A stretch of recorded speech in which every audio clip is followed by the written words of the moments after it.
going over the gas mask? People are gonna start thinking it's doomsday around here. Just show them how you make ribs. Fine. You make a good point. Let's do some ribs.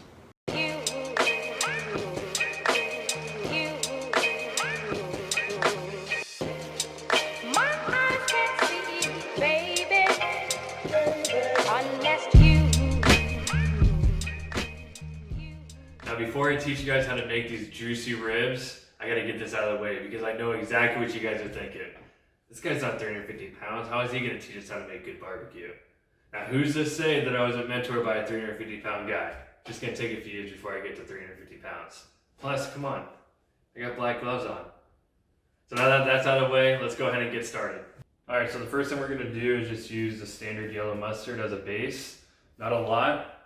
So we're gonna put this down on the back and the front.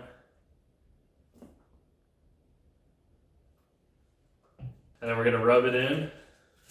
Do it on the sides as well. So you might not like mustard, but you're not gonna taste it once it's cooked. It's just meant to bind all the ingredients to the meat.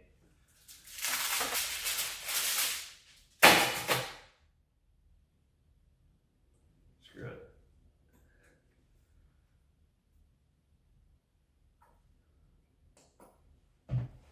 Rub that in. Just in case you don't do it in the first place. I wash my hands with my gloves on. I found that through like 5 gloves. By the time I was done doing this, try it out. Might save some money. Alright, so first layer I used the garlic jalapeno spice. So this adds just a little kick, but it's not just overpowering. So if you're sensitive to spiciness, get that flavor of jalapeno. Alright. Usually with garlic you're scared to use a lot, but on this it's okay to cover it to where it's a nice layer on it. Next thing I use is the Weber Steak and Chop. So this adds a really nice flavor. I use this on my steaks, and you know, this has salt, pepper, some garlic, and some other stuff. Just adds a nice little unique flavor. So again, be liberal with this. And then lastly, I use a barbecue rub, specifically a brisket rub. So I'm just gonna do this, and what I like about this is that it adds a nice color to it. So it adds a little red color to the ribs, which is the traditional Texas barbecue look. And then you're just gonna repeat this on the back of the rib.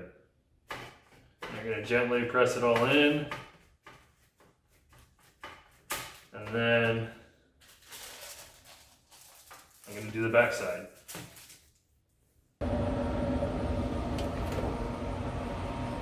All right, here we go.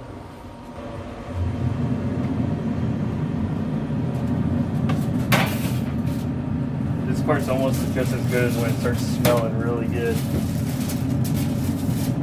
It's so exciting starting this process. So what do?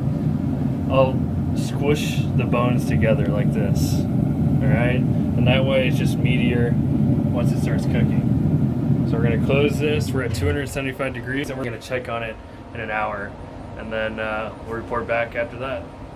Now this is what's gonna make the ribs really pop. It's gonna be the marinade that you're gonna bask it in. So the first thing I use is a 1/3 stick of butter, and I'll microwave this for 30 seconds.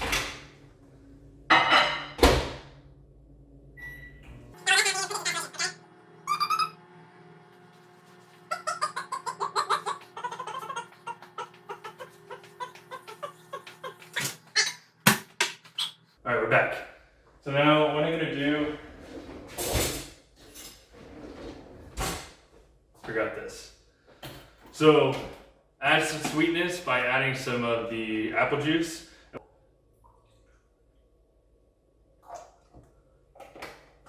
Then I just do a little bit of apple cider vinegar.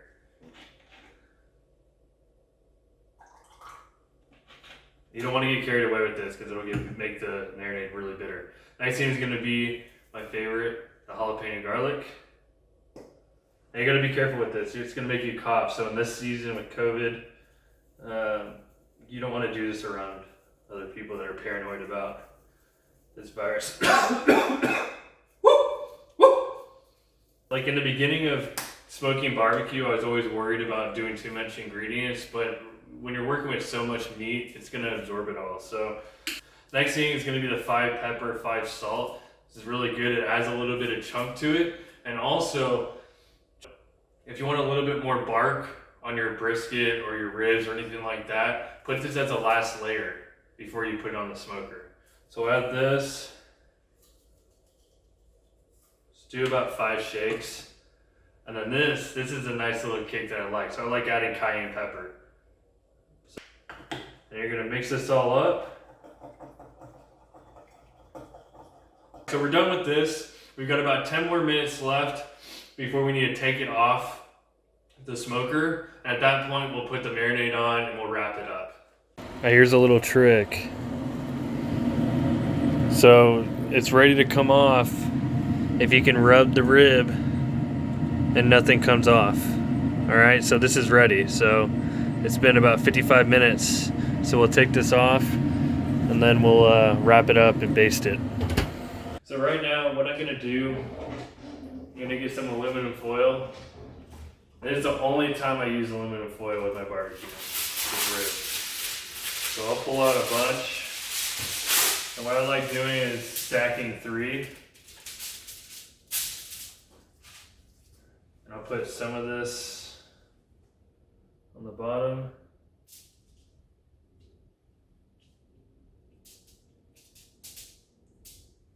Nice and messy.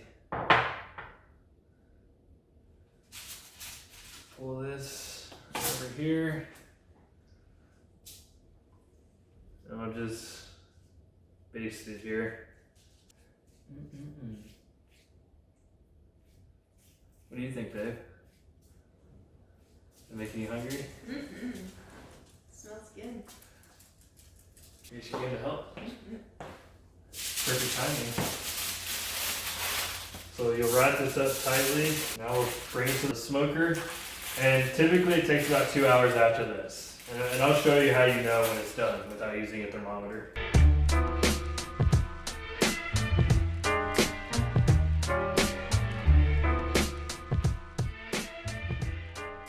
Check it real quick.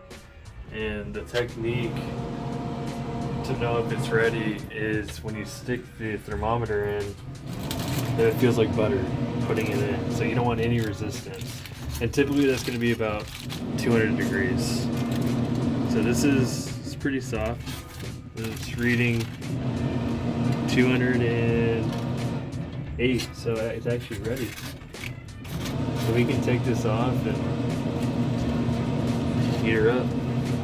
Man, I wish you guys could smell this. Now it's time to cut into this baby.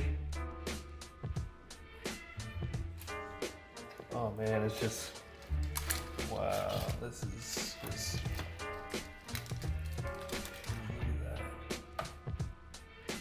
look at that. There's some good stuff right there.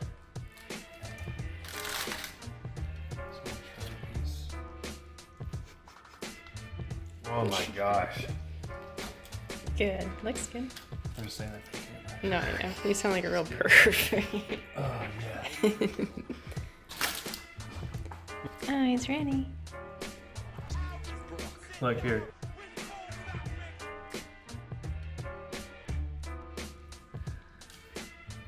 Look at that. So one last tip before we end here. Wear cotton gloves underneath the latex gloves. That way when you're handling all the barbecue, it's not gonna burn your hands. So I'll put a link to these 2 gloves in the description below. So good luck cooking. Let us know how it goes. Thank you for watching Exploring Parks. If you want to see more of these Hawaiian shirts, we've got some videos in the works. So like and subscribe and keep up with our journey. And just so you know, we're going off-roading with the 80 series, so that might be our next video. Stay tuned. Thanks guys.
Gonna zoom out? It is zoomed out. What? Zoom in. Baby, unless